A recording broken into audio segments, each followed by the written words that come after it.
नमस्कार विद्यार्थियों। संस्कृत भाषा की ऑनलाइन क्लास में आपका हार्दिक स्वागत है। और आज हम पढ़ रहे हैं संस्कृत भाषा में मेघदूत और मेघदूत का पूर्व मेघ का जो 8वां श्लोक है उसको।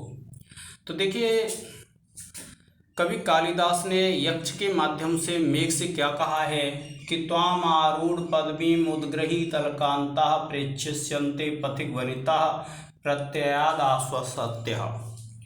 और कह सन्नद्धे विरह विधुराम त्वयि उपेक्षित जायाम न स्याद अन्योप्यहमेव जनो यह पराधीन वृत्ति है।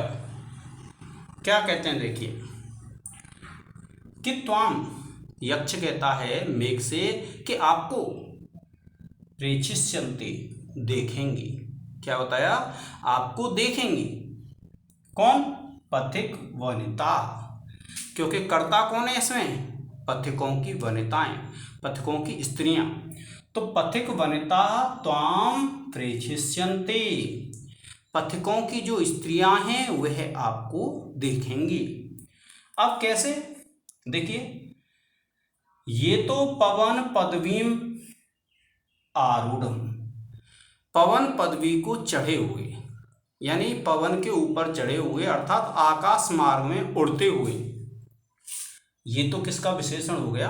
बादल का, त्वाम का। यानी पवन पदवी पर चढ़े हुए आपको। अब ये जो हैं, एक तो ये और एक ये दोनों विशेषण किसके हैं?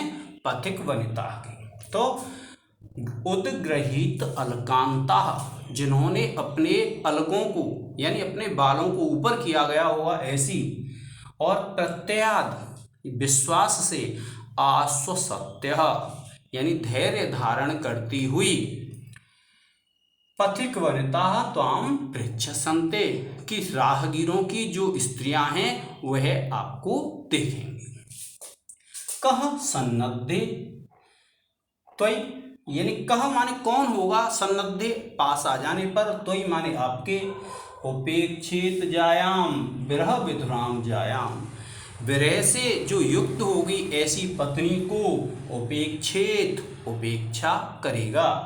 न स्यात् अन्यो अप्यहमेव जनः, कि कोई भी व्यक्ति मेरे समान दूसरा नहीं हो, पराधीन वृत्ति है, दूसरे के अधीन वृत्ति वाला। पराधीन वृत्ति क्यों कहा है? क्योंकि आपको पता है कि ये जो यक्ष है यह कुबेर का सेवक था, और कुबेर का सेवक था तो इसने सेवा कार्य में लापरवाही की, और उस लापरवाही के कारण इसको शाप दे दिया कुबेर ने। और जब इसको कुबेर ने शाप दे दिया तब ये यक्ष मेघ के माध्यम से अपना का संदेश अपनी प्रियतमा यक्षिणी के पास भेजना चाहता है। तो अब देखिए, अभी तो अब तक क्या चल रहा है कि पहले यक्ष का वर्णन आया है, कहाँ पर निवास कर रहा है। अब यक्ष अपनी बात कह रहा है किससे? मेघ से। तो अब देखिए, संस्कृत व्याख्या है, संदर्भ तो जो मैंने पहली व्याख्याओं में कराया था वही होगा। अब देखिए, आप प्रसंग बताता हूं। तो देखिए, एक है ये प्रसंग है, ये विसर्ग हो गए, ये हो गए आपके विवरण। आप लिखेंगे अस्मिन्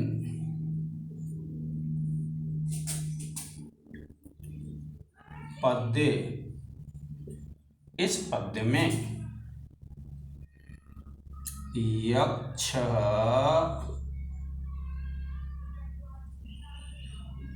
मेघम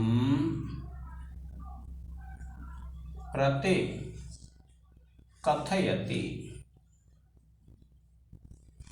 यत्। अब देखिए, फिर हम लिखेंगे व्याख्या। व्याख्या में कोई विसर्ग नहीं आते हैं विद्यार्थियों, विवरण चिन्ह है। अब व्याख्या जब लिखते हैं तो आप देखिए क्या लिखेंगे?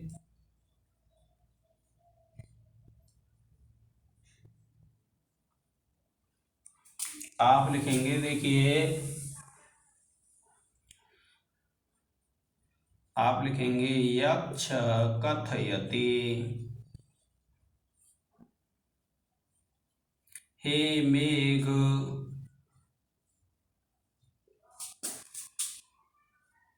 त्वाम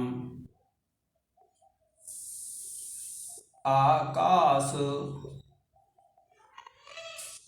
आकाश मार्गारूढ़म,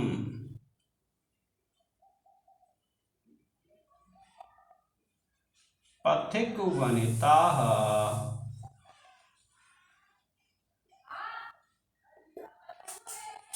प्रेक्षिष्यन्ते।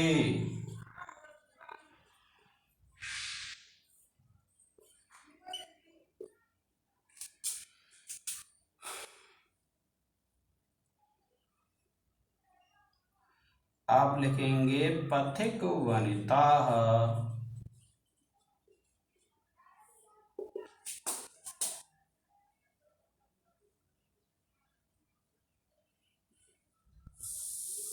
प्रत्ययादस्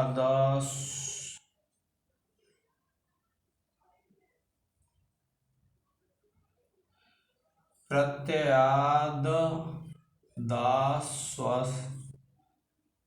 सत्यः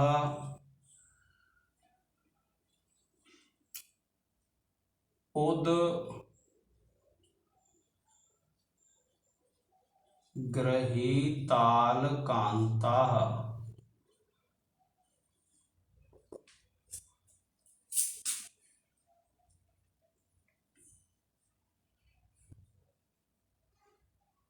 भविष्यन्ति।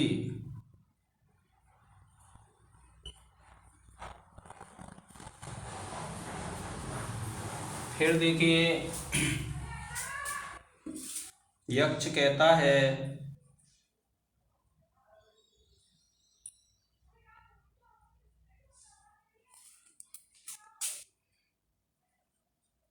मेघे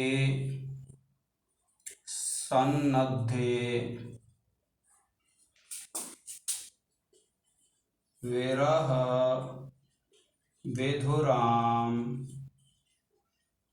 जायाम कः उपेक्षेत।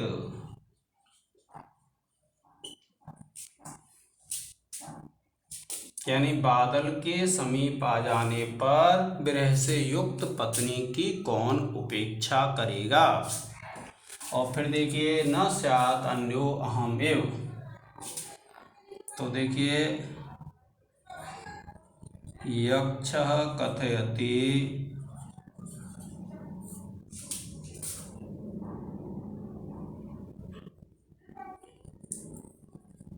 अहम एव अन्यः जनः पराधीन वृत्तिः न स्यात्।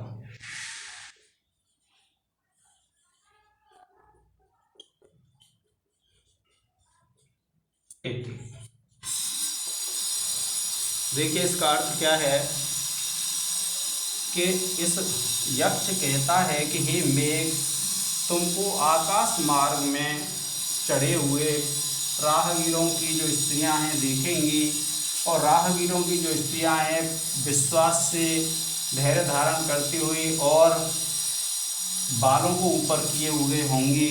मेघ के पास आ जाने पर विरह से युक्त अपनी पत्नी की कौन उपेक्षा करता है।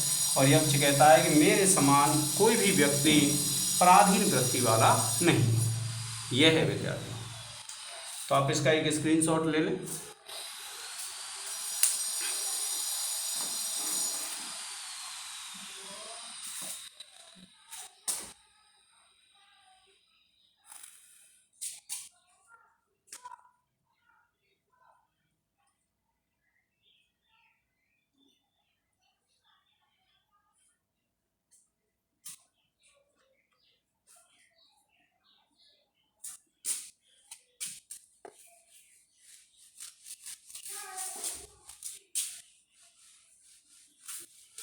अब देखिए आप इसमें विशेष लिख देंगे, तो आप लिख देंगे विशेषः विवरण चिन्ह, आप लिखेंगे नंबर 1 डाल के अस्मिन् पद्ये मंदाक्रांता वृत्तम्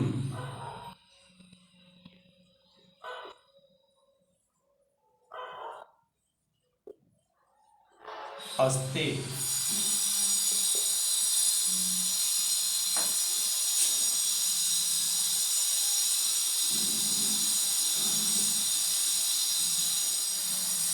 अस्मिन् पद्ये अर्थांतर न्यासो अलंकारः।